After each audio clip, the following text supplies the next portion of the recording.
I don't think I'd be the person I am today without growing up by the sea.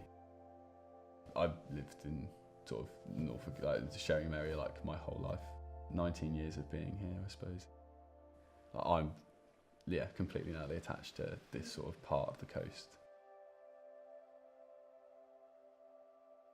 We lived for 28 years as a family in Northamptonshire. When I retired, we decided we wanted to live in this beautiful part of the UK. We were familiar with it. It was a place that we liked to be. You go to a place and you suddenly think, yeah, I could live there. And you do get a sort of attachment to a place. Norfolk's in my bones.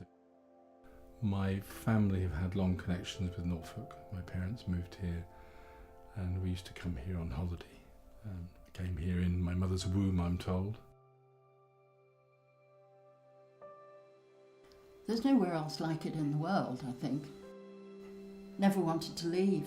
We went to Toronto, lived there for some time, and then Mum and I decided to come home. And I'm very glad we did, because I missed Norfolk. When I was younger, literally we just used to, every day in summer holidays, just go down the beach.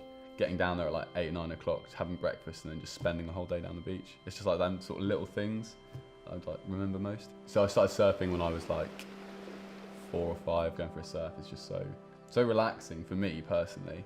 It's just nice being in the water. When we were kids, the first person to see Winterton Church Tower as we drove along the road into Winterton got a sweetie or something, I can't remember what, but I know it was very exciting.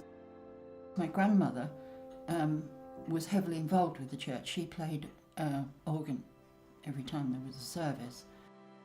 My great-uncle, Clarence Albert Pratt Porter, was rector of Winterton, and he died in the sea in the Riptide, rescuing one of his choir boys from the sea there. He's obviously very well liked and remembered, even to this day. There's an annual service at the church, to which I'm always invited, which is very sweet of them.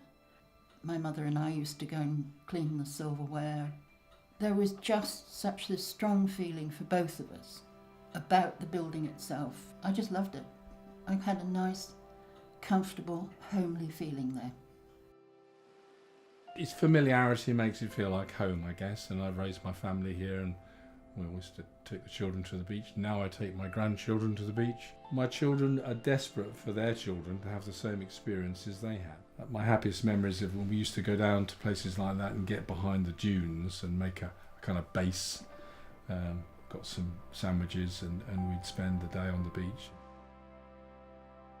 The Pilgrim Shelter is a little building. It was built in 1934, but I think it was about 15 years ago.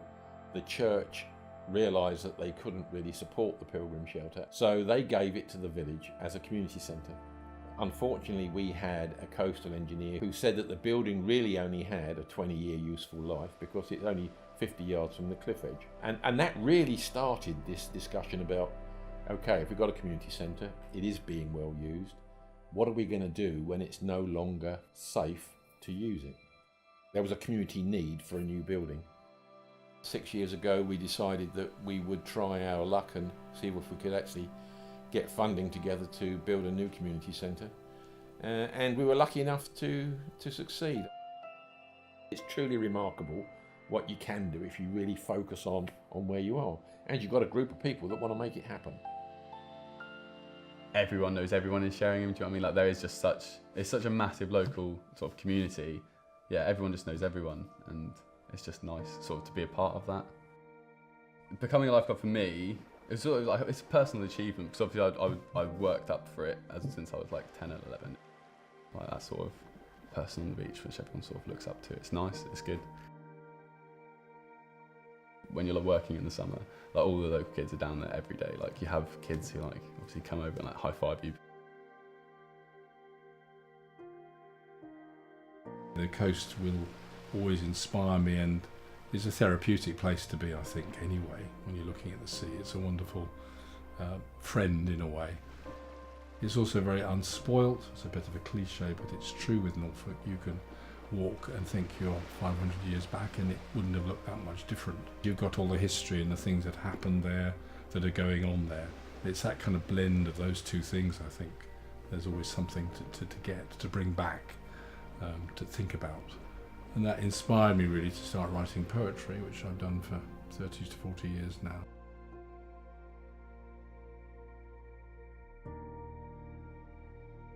Outside, a congregation of flints, rock hard, napped smooth by collision, each with a fractured face like a distant nebula, caskets of sea space, resolute against the slap of time.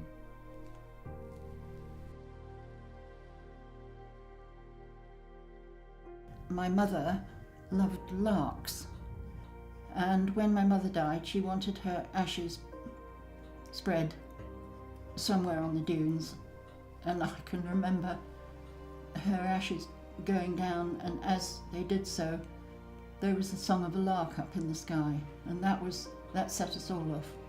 That was a very sad moment, that was. It's not, I think, until you come to a place like this that you realise just how beautiful it actually is. And we're also very lucky that we live in an area of outstanding natural beauty. We have some of the most remarkable beaches that you could possibly think of. I think me and all my friends definitely have an attachment to Sheringham, and I think most of us will, I suppose, if we do have kids, bring our children up there, definitely.